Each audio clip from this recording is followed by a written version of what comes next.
No.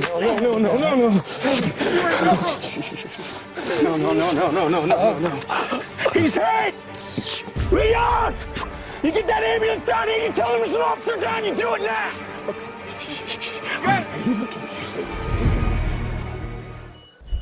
It all began with him. Former Sheriff Deputy Rick Grimes. When he awoke from his coma, he never could have believed the world he once knew belonged to the dead. It was luck that he crossed paths with a fellow survivor named Morgan. He told him about an epidemic causing the dead to rise again. The walkers. Like the one I shot today. Because he'd have ripped into you. Try to eat you, taking some flesh at least. I know how it must sound.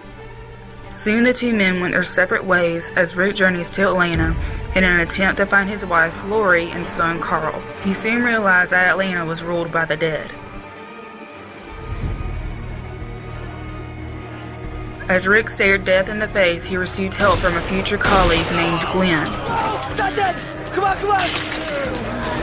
Faster!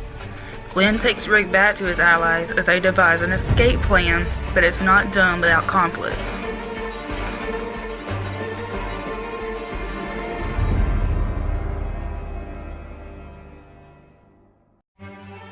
As the dead surround them, Rick and his new colleagues escape and return to the remainder of their group.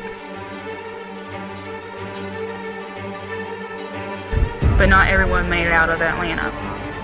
Upon arriving at their destination, Rick is welcomed as a hero and finds what he'd been looking for all along. Amy! Andrea! Oh my God! Told you I'd be back, didn't I? How'd y'all get out of there anyway? New guy, you got us out. Hey, helicopter boy! Come say hello! Guy's a cop, like you.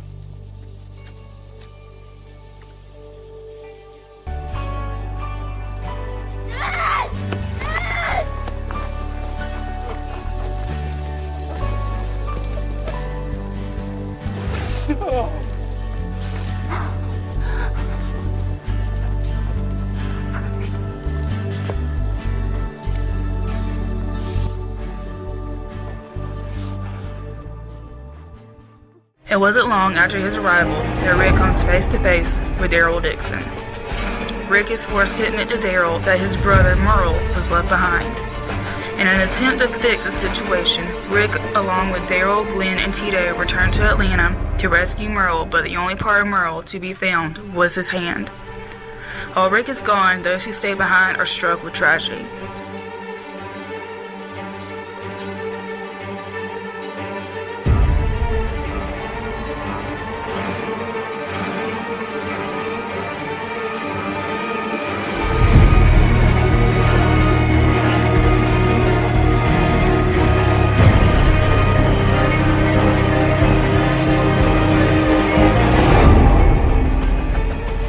The group soon decides to move on and go their separate ways. They weren't long into their journey when danger stopped them in their tracks and a young member of their group is lost.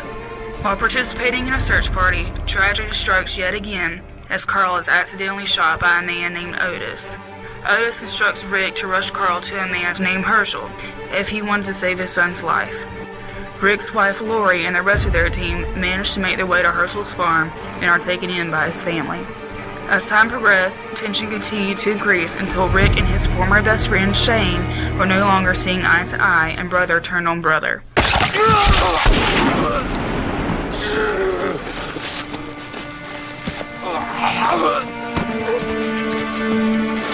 This was you, not me! You did this to us! This was you, not me! Not me!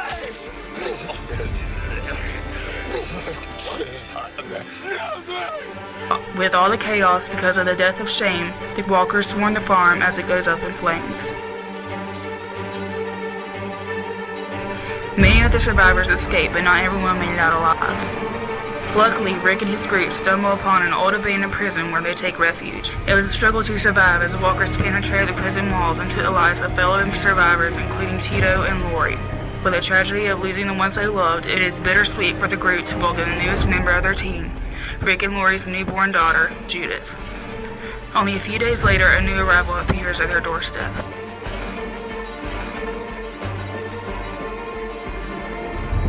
They came to know her as Michonne. Michonne warns them of a new enemy. The governor soon makes his presence known as he tries to overtake the prison with violence, resulting in yet another life being taken. In the end, the group is forced to split up and ultimately the governor is killed.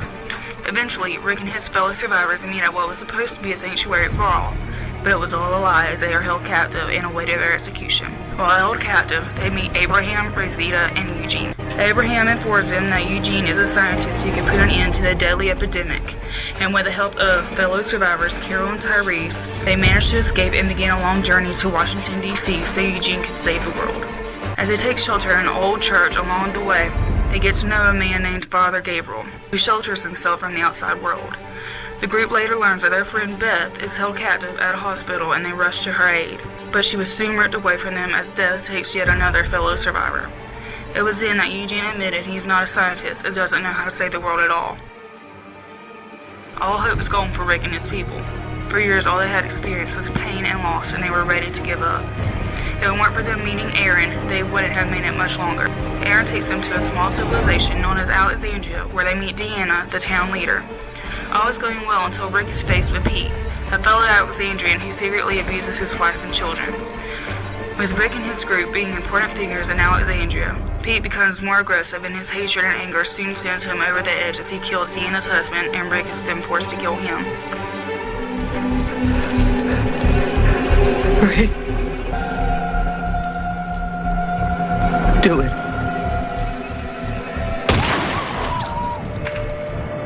It was then that Rick is confronted with a familiar face. Rick?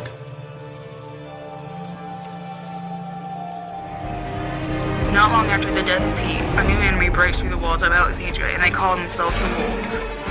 Rick and his people do everything they can to save the Alexandrians, but many didn't survive. For a while, all seems well until an old tower falls on Alexandria's first defense, allowing the walkers to roam the town, killing everyone in their path. Rick and his people must move on as they disguise themselves as the dead in order to save the people of Alexandria. But through the endless walker horde, it seems a new enemy is arising from the darkness, and he calls himself Egan. But no matter what, one thing is for sure. We are the Walking Dead.